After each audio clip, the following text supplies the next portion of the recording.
The Rappel Tower stood 64 feet tall. Not the tallest on base, but the oldest, wood darkened by years of rope dust and dry air. The kind of height that didn't scare you, just tested whether you respected gravity. Wind came early up there, even before the sun. It whistled through the steel clamps, flapped the webbing straps like flags. Below, the cadets were still forming ranks, helmets misaligned, gloves not cinched. Most were quiet. A few tried to talk over their nerves. And up at the far corner of the open structure, just outside the designated instruction zone, sat a man. Knees bent, boots grounded, elbows resting loosely across his thighs. He wasn't in uniform, wasn't holding a clipboard, just watched. No one gave him orders, no one approached. They called him Cliff, no last name, no rank. Rumor said he'd shown up years ago and just stayed. Didn't interfere, didn't instruct, didn't leave. But every morning, before the first rappel, he was already up there. Sometimes drinking something from a metal thermos, sometimes just watching the ropes swing. That morning, Candidate Reyes climbed third in rotation. Ropes were damp with cold air. Her gloves slipped once on the hall loop. She didn't say anything. Neither did the instructors. Standard drills: trust the gear, lean back, don't look down. But when she hesitated at the edge, just for a second, a voice drifted in from the far corner. Not loud, not a command. "You've got 4 inches of slack in your back loop," the man said quietly. She froze. The instructor hadn't noticed. Reyes turned. He was still seated, back to the wind, not even looking directly at her. "Tuck the line under once," he said. "It won't bite on its own." She adjusted. It held. Then she dropped. When she landed, the instructor asked if she was good. Reyes just nodded, but glanced up. The man was still sitting. Still not looking, just sipping from the thermos. Like the drop hadn't mattered at all. Or like it mattered more than anyone realized. The packing shed was cooler than the yard. Inside, rows of carabiners clicked as recruits coiled the ropes in silence. Reyes volunteered for the late rotation, not out of obligation, but because she couldn't stop thinking about the man on the tower. She didn't tell anyone. Didn't ask the instructors. Didn't want the explanation ruined. As she coiled her second rope, something caught her glove. A fray. Not in the rope, in the edge of the older harness pile. The canvas was worn, fabric nearly smooth from years of use, but one strap had a thread sticking out. She reached to flatten it, then saw the corner of a tag underneath. It wasn't a gear tag. It was scratched in, like someone had carved it with a blade. A number. 02-74. And next to it, barely legible. R.D. Cliff. She paused, turned the harness over. Nothing else. No record. No nameplate. Just a worn-down rig that had somehow never been retired. Later that evening, she returned to the tower. No drills scheduled. Yard lights flickered in the dusk. He was still there. Same position, boots flat, body still. His thermos rested between his feet, untouched. She didn't approach. Just walked near the edge and waited. The man looked over slowly. Eyes dark, unreadable. "You dropped clean," he said. Reyes nodded. "That wasn't in the manual," she replied. "Neither is slipping in fog," he said. "But you train like it is." She hesitated, then stepped closer. "You were watching the loop. You were favoring your left foot," he replied. "Didn't trust the anchor." "How'd you know?" He didn't answer. Instead, he looked out across the drop zone. The air was still now. No wind. Just distance. "You don't wait for the fall to adjust," he said. "You read the weight before it shifts." She stayed quiet for a moment, then asked, "Is your name really Cliff?" The man looked at her, for the first time, directly.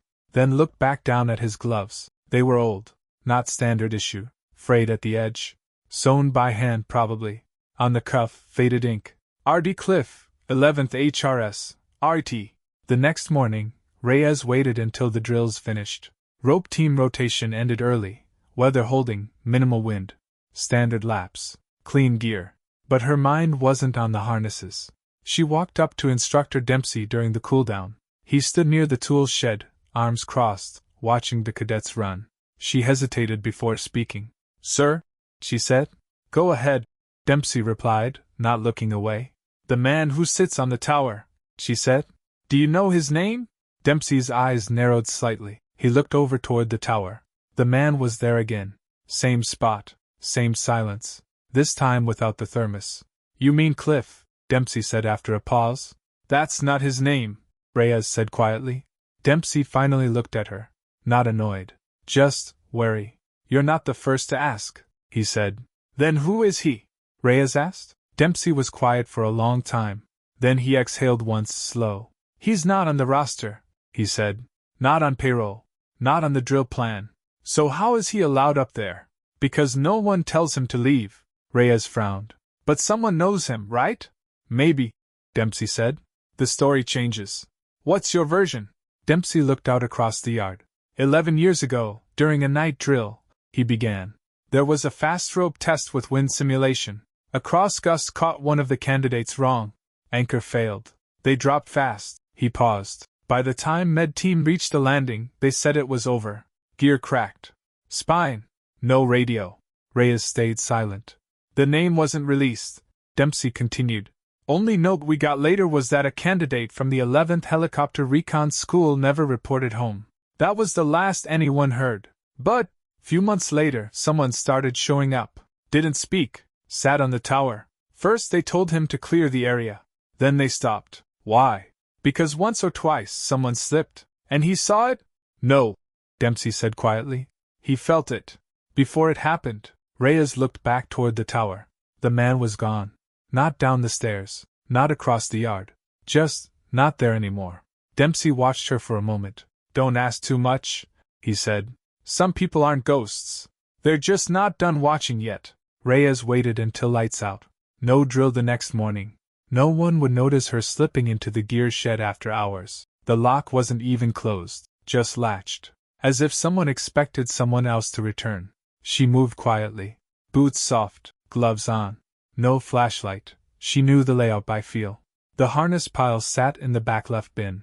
Most were stacked haphazardly. Frayed buckles, numbered tags, training use only. But she recognized the one from before. The canvas was older, softer somehow.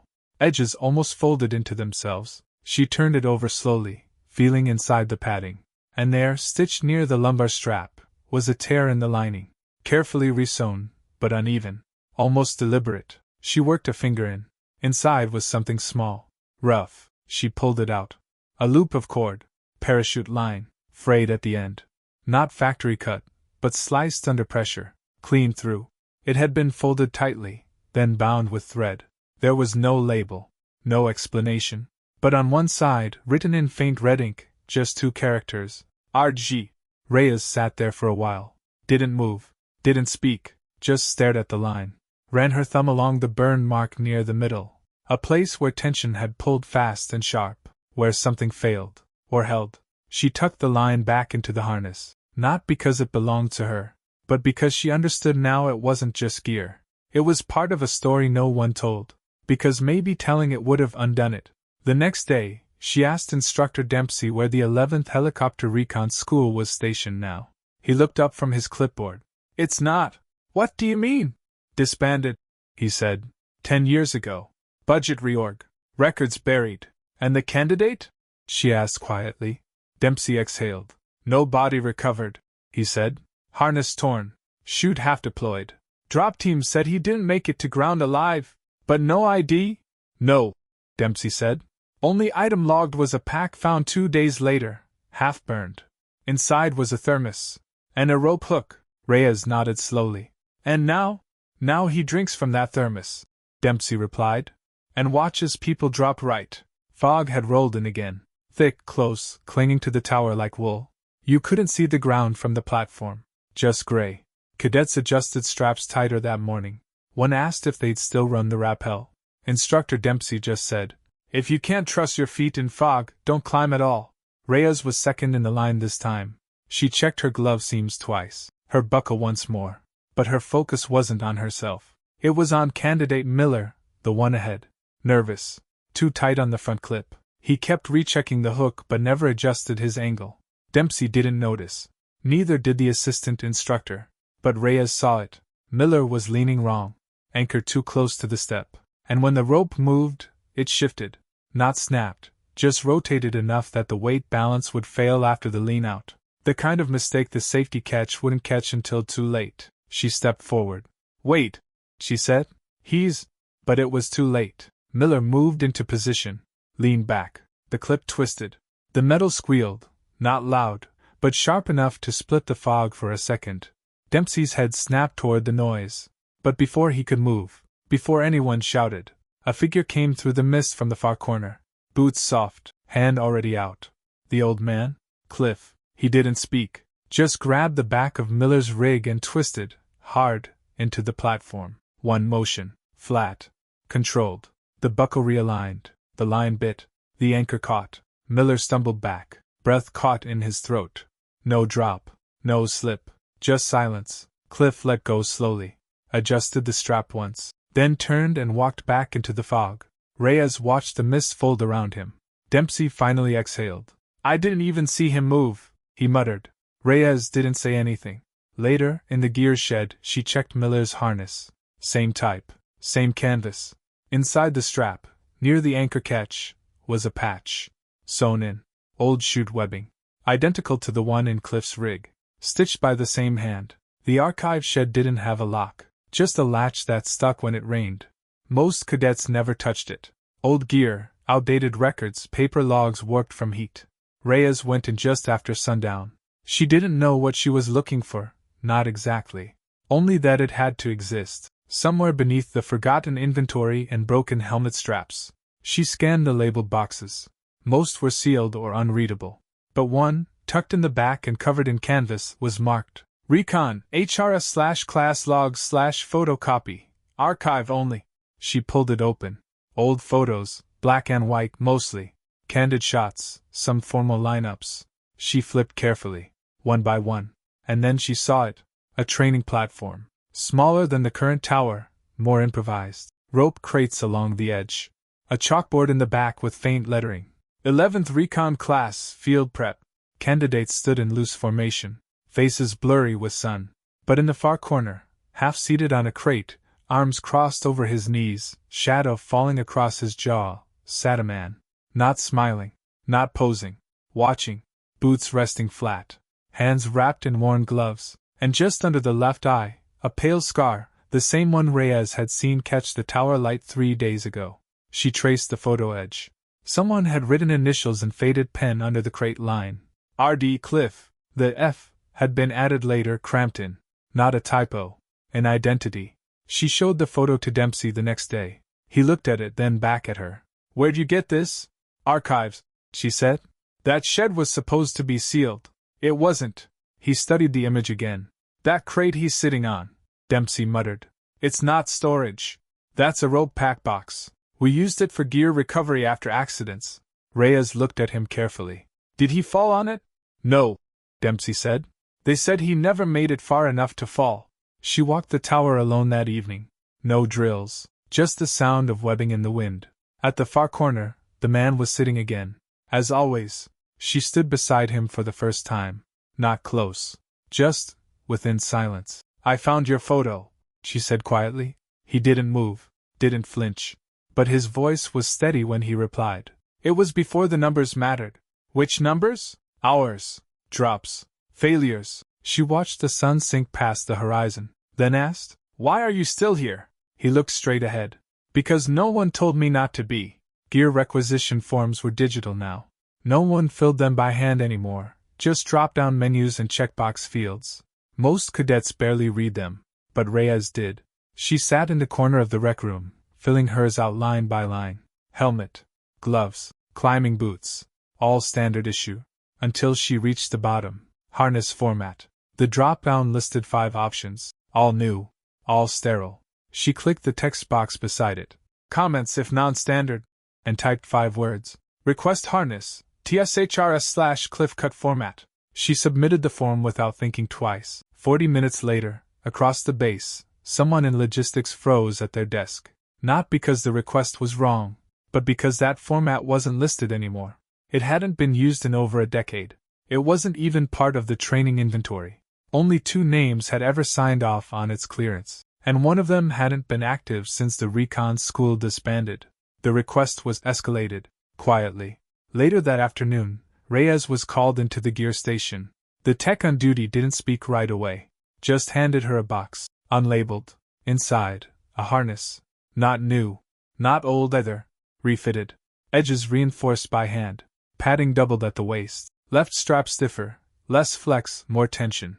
A line had been sewn just under the main clip, barely visible stitching, and in faint black ink, cliff cut /recon /field approved. Reyes ran her hand along the strap. The burn pattern on the buckle was identical to the one from the photo. As she left the gear station, Dempsey intercepted her in the hallway. "You asked for it by name," he said. She didn't pretend to misunderstand. "I want the one that holds," she replied. Dempsey studied her for a long time, then asked, "You know what that rig was originally used for?"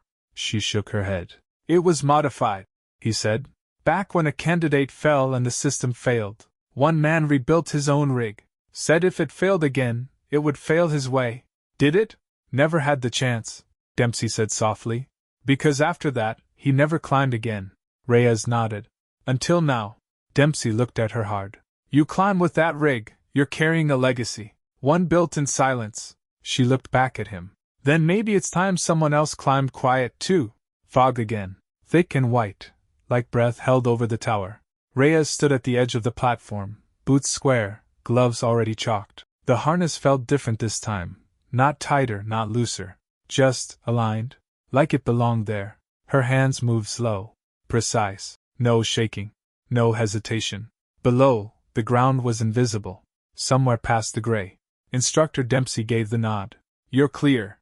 Reyes stepped forward, reached for the clip, and just as her hand closed around the line, a voice, low, quiet, behind her left shoulder, said, "Clip higher. It bites better." She turned. No one was there. Only the soft hiss of the wind between ropes. The same voice as before. The same stillness. She adjusted the clip. Higher. Leaned back. Felt the weight settle perfectly into the rig. Then dropped. There was no falter. No bounce. Just motion, clean and steady. As if the rope itself knew her now. As if somewhere inside the harness, someone else was holding with her. She touched ground 3 seconds later. Flat. Balanced. Dempsey met her at the edge. Didn't say anything at first. Then, "Never seen a cleaner drop." "It was the rig," she said. "Maybe," he replied. "Or maybe someone made sure you didn't lean wrong." She looked up at the tower. There, at the corner. Empty. No boots. No thermos. No one watching. That night, Reyes returned to the gear shed one last time. Placed the harness back into the same box it came from. But before she closed the lid, she reached into her own pocket and pulled out a length of cord. The half-cut parachute line she had found earlier. She tucked it gently into the side pocket. Zipped it closed. On her way out, she passed the tower once more. At the base, taped to the inner beam, was a slip of paper. Weather-worn. Edges curled. On it, scrawled in sharp ink, "You dropped right, so I don't have to climb anymore." No name. Just a small red R at the corner. They never added his name to the roster. Never gave him a plaque or a ceremony. But every year, one cadet signs for the same harness. And every time it catches clean, someone hears a voice that isn't on the frequency. Because legacy doesn't echo through radios. It holds in the rope, and in the silence. Just before you lean back.